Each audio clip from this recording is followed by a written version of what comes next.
Verso 24 a 29. Mês de maio, mês da família. Nós queremos estar pregando sobre o livro de Colossenses. É um livro que eu gosto muito, da carta de Colossenses. E hoje nós estaremos vendo o primeiro tema, que é Cristo em nós, esperança da glória, não é?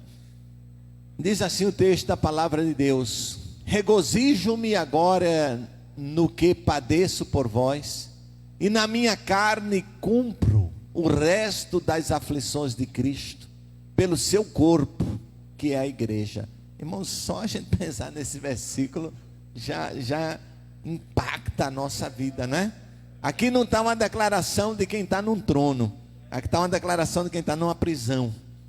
Aqui está a declaração de quem está numa prisão. E Paulo está dizendo: regozijo-me, ou seja, alegro-me no que padeço por vós, e na minha carne cumpro o resto das aflições de Cristo pelo seu corpo, que é a igreja. Se tem alguém que tem uma visão no Novo Testamento de igreja, é o apóstolo Paulo, da qual eu estou feito ministro, segundo a dispensação de Deus, que me foi concedida para convosco, para cumprir a palavra de Deus, o mistério que esteve oculto desde todos os séculos, e em todas as gerações, e que agora foi manifesto aos seus santos, aos quais Deus quis fazer conhecer quais são as riquezas da glória deste mistério entre os gentios, que é Cristo em vós, esperança da glória, a quem anunciamos, admoestando a todo homem e ensinando a todo homem em toda a sabedoria, para que apresente todo homem perfeito em Cristo Jesus. Para isto também trabalho, combatendo segundo a sua eficácia, que opera em mim poderosamente. A carta aos Colossenses, ela tem sido especial em sua afirmação sobre o senhorio e a suficiência de Cristo. O senhorio quer dizer que Cristo é o Senhor. Sendo o Senhor, Ele manda, Ele tem o controle. E a suficiência dele, ou seja, Cristo basta. Cristo basta, não precisa mais nada. É importante entender o que o apóstolo Paulo diz aqui. Primeiro, o apóstolo Paulo traz uma afirmação da fé dos colossenses e a necessidade de Cristo. Ele traz uma resposta à necessidade, uma afirmação de Cristo. Ele é a imagem do Deus invisível. Ele é a imagem do Deus invisível. Cristo disse: quem vê a mim, vê ao Pai. Eu e o Pai somos um. Paulo nos fala da ênfase da obra de Cristo. Ele nos transportou do império das trevas e nos trouxe para o reino do Filho do seu amor. Igreja do Senhor, todas essas afirmações são necessárias para introduzir o assunto que Paulo está trazendo agora no texto que lemos. E esse texto, ele é a afirmação de que Cristo opera em nós. A proposta desse trecho é responder à pergunta: como a fé em Cristo Jesus atua em nossa vida? Como a fé em Cristo Jesus atua em nossa vida? Aqui devemos lembrar diante de um contexto que existia, e o contexto que existia era a heresia que existia na cidade de Colossos.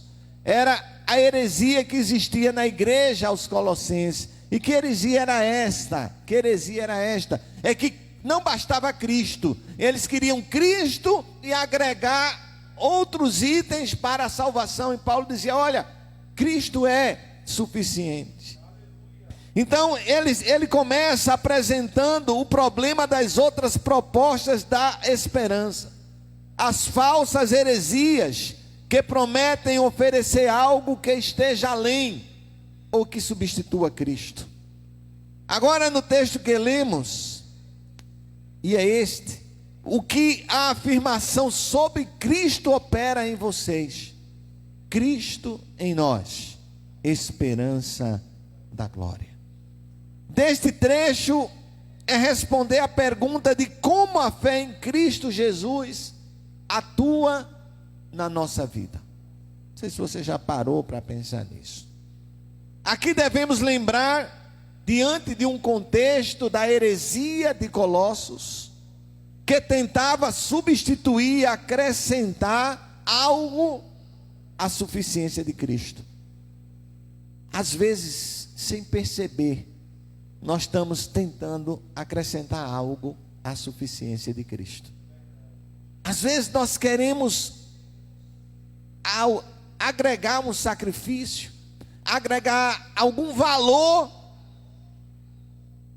quando tudo que Cristo fez já é suficiente. E esse era o contexto que começava a invadir a igreja de Colossenses. Propostas de esperança, as falsas heresias que prometem oferecer algo que esteja além ou que substitua Cristo. Igreja do Senhor, este problema é bem comum a nós. Infelizmente, o coração humano busca todo o tempo se justificar e procurar uma resposta que esteja ao seu controle. Nós não conseguimos lidar com mistérios e coisas que não sabemos. Quando pensamos sobre a natureza das heresias, e em especial aqui a heresia de Colossos, em todas elas existe uma vontade de controlar a Deus, de dizer qual é o sistema correto de aceitação e do conhecimento de Deus. Muitas vezes, em igrejas até evangélicas, vemos pessoas dizendo a Deus quando Ele tem que abençoar e o que Ele tem que fazer, como se fosse o homem que controlasse Deus. Nessas mesmas igrejas, o conhecimento especial de Deus pertence a um homem, pastor, ministro de louvor, e por causa de uma oração poderosa desse homem, a chave com Deus fosse ser virar para fazer algo acontecer. Como se Deus estivesse limitado à oração daquele homem ou daquela mulher. Falo homem no sentido geral, né? Como se Deus estivesse limitado à oração daquele homem ou daquela mulher. Como se Deus limitasse o seu raio de ação. O problema aqui é quando essas coisas fogem de Cristo. Elas diminuem o seu poder, sua suficiência e a esperança que vem quando Ele está presente. Essas heresias oferecem outras esperanças que podem até ser amigáveis, mas longe de Cristo. Não nos trazem a glória, mas nos trazem a perdição. Cristo em nós, esperança da glória. Você pode repetir essa frase comigo? Cristo em nós, esperança da glória. Neste sentido, Paulo irá dizer como essa esperança da glória que vem em Cristo, ela opera na vida da igreja. O que teremos aqui é um simples testemunho da vida de Paulo, mas que intencionalmente Paulo vai mostrar algumas características da esperança da glória que Paulo tinha, e era muito maior do que as outras esperanças.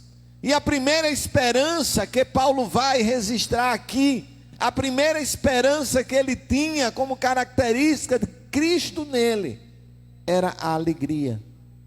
Era a alegria. Paulo começa discussando sobre os sofrimentos que tinha recebido por causa da pregação do Evangelho. Ele, mais do que ninguém, o apóstolo Paulo sabe que precisou abrir mão. Do que ele precisou abrir mão? O apóstolo Paulo, mais do que ninguém, sabe das dores que afligiam o seu corpo. Lembrando que essa carta de Colossenses, ele está escrevendo da prisão. Dos castigos que recebeu pelo Evangelho. Dos títulos e honras que ele tinha enquanto ele era judeu. Ou enquanto ele estava na prática do judaísmo. Porém, ao invés de olhar com tristeza para tudo isso, para tudo que ele perdeu, ao invés de olhar com tristeza, Paulo olha com alegria. Que alegria? Alegria por sofrer pelo Evangelho. Meus irmãos, será que nós temos a alegria de sofrer pelo Evangelho? Paulo tinha essa alegria. A alegria de saber que o sofrimento dele não era pelo que ele praticava, mas era porque ele tinha o amor ao Evangelho. Por isso, o apóstolo Paulo lembra da sua relação com o Evangelho. Ele lembra que ele é ministro, um servo. Paulo constantemente afirma sua posição de humildade diante do Evangelho de Cristo. Ele é apenas um servo de um Senhor. E ele não faz isto para estar bem, mas para cumprir ordem do seu Senhor. A graça disso é que o Senhor de Paulo, que é o mesmo Senhor nosso Senhor Jesus Cristo, é um Senhor amoroso, que mesmo na condição de servos, nos chama de amigos. Na condição de servo, assim como todos nós. Paulo fica feliz, porque Deus tem revelado os resultados desse serviço. E esses resultados aplicavam-se diretamente na vida daquela igreja, na vida da igreja de Colossos. O conhecimento da palavra, a palavra tem sido conhecida por vocês, e vocês têm sido tornados como o corpo de Cristo, igreja espalhada por todos os lugares. Minha alegria é grande, porque o Evangelho tem sido conhecido. Por isso nós podemos ir para uma segunda característica da esperança de Paulo, que é o fundamento de tudo, o mistério revelado, a palavra de Deus. Cristo em nós, esperança da glória, vai produzir alegria. Cristo em nós, esperança da glória, vai nos permitir conhecer os mistérios da palavra de Deus. Paulo continua falando a palavra de Deus, que ele chama de mistério. É interessante que existe uma ênfase aqui entre o que era antes e o que ele é agora. Se antes, no tempo do Antigo Testamento, a verdade de Deus ainda não estava revelada totalmente, agora ela sim para todos, inclusive para os gentios. Lembremos que gentios é todo aquele que não era judeu, mas que estava agora sendo abençoado, sendo alcançado pela proposta de Cristo na nossa vida. Se antes existia um povo especial que foram os judeus, hoje este povo é chamado de igreja, corpo de Cristo. Irmãos, daí a importância da igreja. Nós não entendemos como pessoas que se avoram como seguidores de Cristo rejeitam a igreja. Não é inconcebível para mim, porque Cristo é o fundador da igreja. Ele diz: eis que estabelecerei a minha igreja. A igreja começa com Cristo, e Cristo vai vir resgatar e buscar a sua igreja. A noiva de Cristo é a igreja. Quem está sendo preparado para as bodas do Cordeiro é a igreja. Como alguém pode se levantar e dizer que não há necessidade de igreja? É heresia. pura, pura. Alguns são frustrados porque de alguma forma foram machucados por alguém. E alguém diz: a igreja machucou. Não, a igreja não machuca, pessoas machucam. A igreja não, a igreja sara. A igreja é o corpo de Cristo.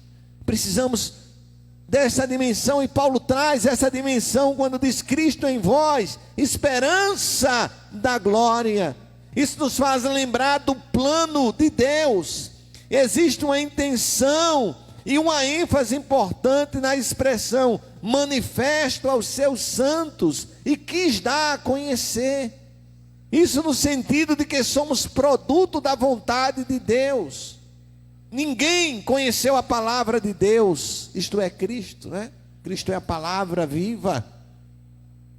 Meus queridos amados, Paulo usa uma terceira expressão: riquezas da glória.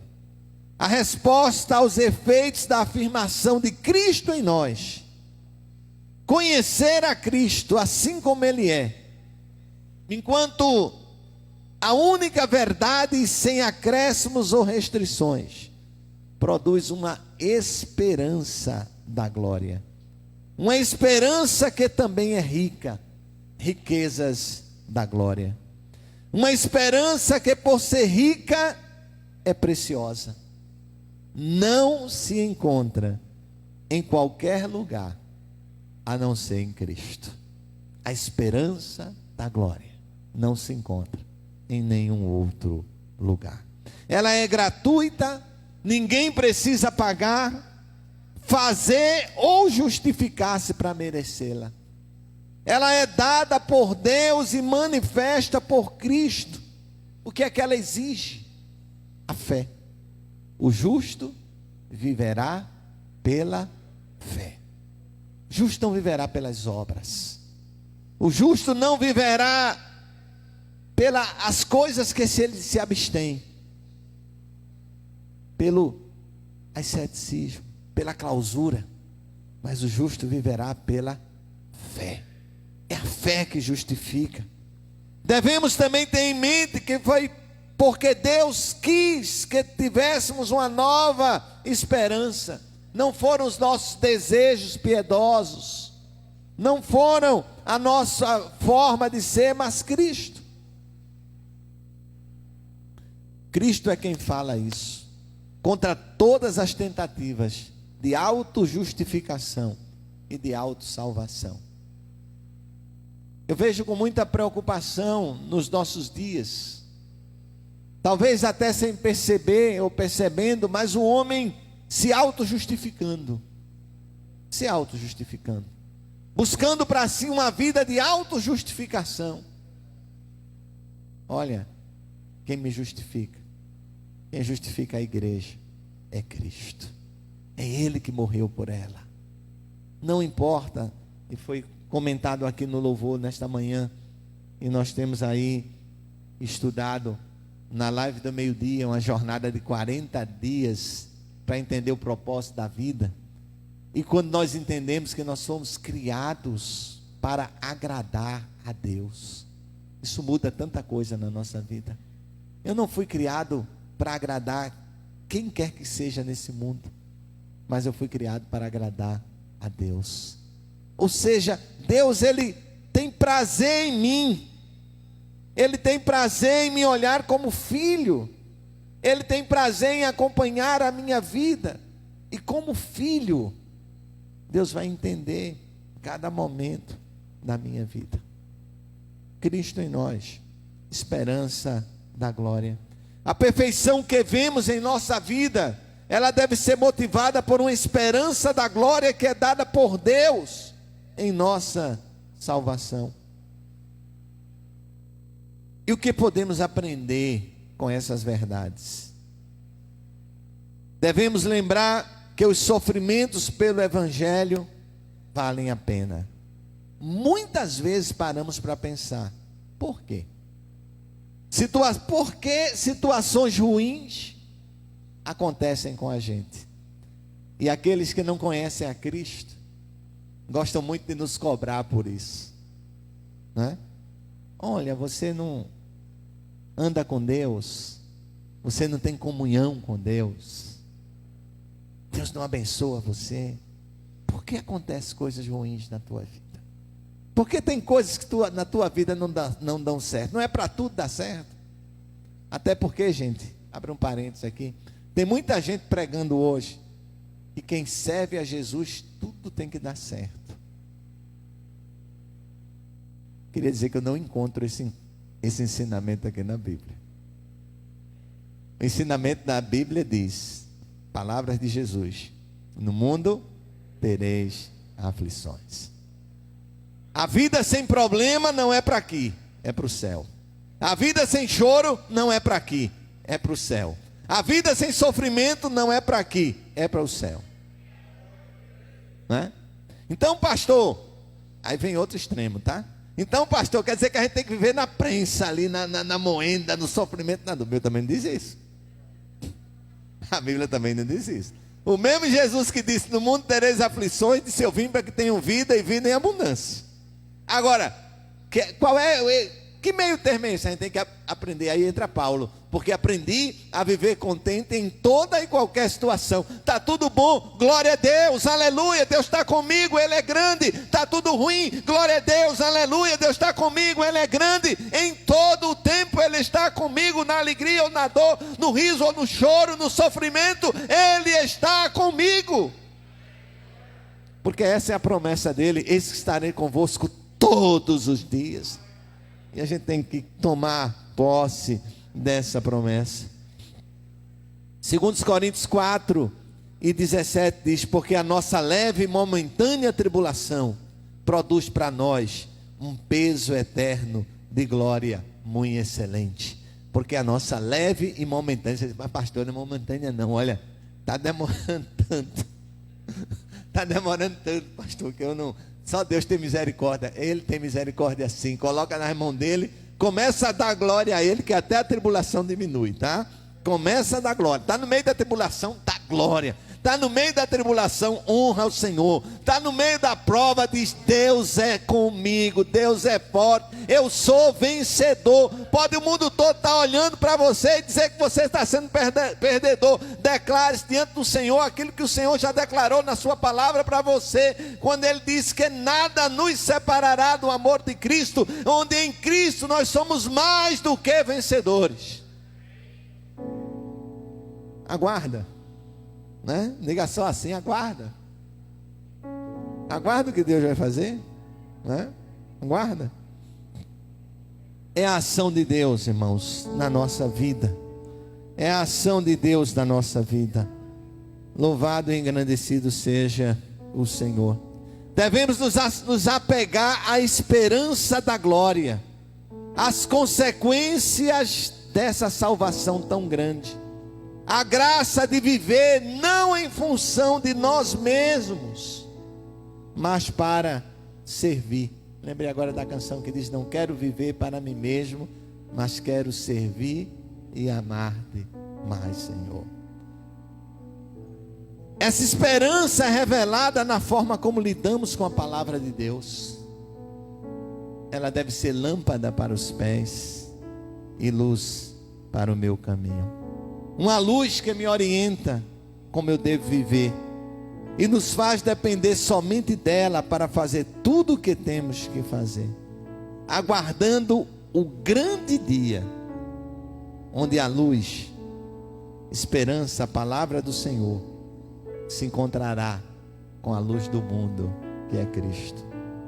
Tudo isso para que no fim possamos reconhecer que não foi nem por força, nem por violência, mas pelo Espírito do Senhor, que foi para que ninguém, nenhuma carne se glorie, e para que tudo estivesse submetido nele, em Cristo, a esperança da glória. Eu quero convidar o Ministério de Louvor. Eu sei que eles não estavam pensando nessa canção, mas é uma canção que há muito tempo a gente não canta, mas cantamos muito.